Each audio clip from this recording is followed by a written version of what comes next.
সকালেই ছুটিতে গ্রামের বাড়ি যাওয়ার কথা ছিল সোহানুর জামান নয়নের। রাতেই গুছিয়ে রেখেছিলেন ব্যাগ, কিন্তু ছুটি পেয়েও বাড়ি ফেরা হলো না নয়নের।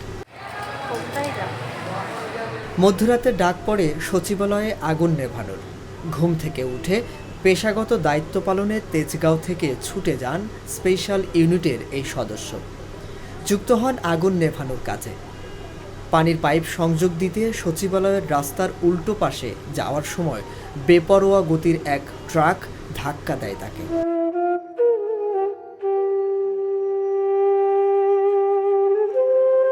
মুমূর্ষু অবস্থায় ঢাকা মেডিকেল কলেজ হাসপাতালে নেওয়া হলে কর্তব্যরত চিকিৎসক মৃত ঘোষণা করেন তাকে।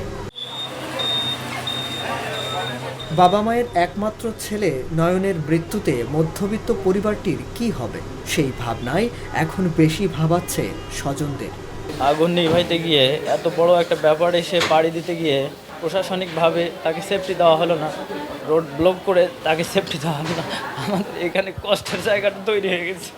সে বলেছিল যে অল্প কিছুদিন ভাই এখানে আমি থেকে তারপর বাইরে আবার চলে যাব, কিন্তু সে এমন চলে গেল আর ফিরে আসার নয়। পরিবারের হাল ধরার মতো নাই বললেই চলে, কারণ ও পরিবারে একাই আর কি, এক ভাই এক বোন। এখন হাল ধরার মতো ওর বাবা, বৃদ্ধ বাবা আর কি, এত বড় একটা ব্যাপার এসে পাড়ি দিতে গিয়ে রোড ব্লক করে তাকে সেফটি দেওয়া হলো না। আমাদের এখানে কষ্টের জায়গাটা তৈরি হয়ে গেছে। দুপুরে ঢাকা মেডিকেল কলেজ মর্গে ময়নাতদন্ত করা হয়। পরে ফায়ার সার্ভিসের হেডকোয়ার্টারে প্রথম জানাজা শেষে রংপুরের মিঠাপুকুর উপজেলার বড়বালা ইউনিয়নে নয়নের গ্রামের বাড়িতে নিয়ে যাওয়া হয়। 2022 সালে 61তম ব্যাচে অগ্নি নির্বাপক বাহিনীতে যোগ দিয়েছিল সোহানুর জামান নয়ন। 24 বছর বয়সী নয়ন ছিলেন দুই ভাই বোনের মধ্যে ছোট।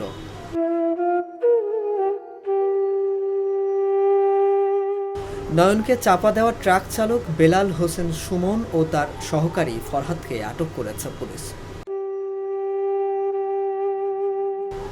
শাহরিয়ার আহমেদ, জাগো নিউজ 24।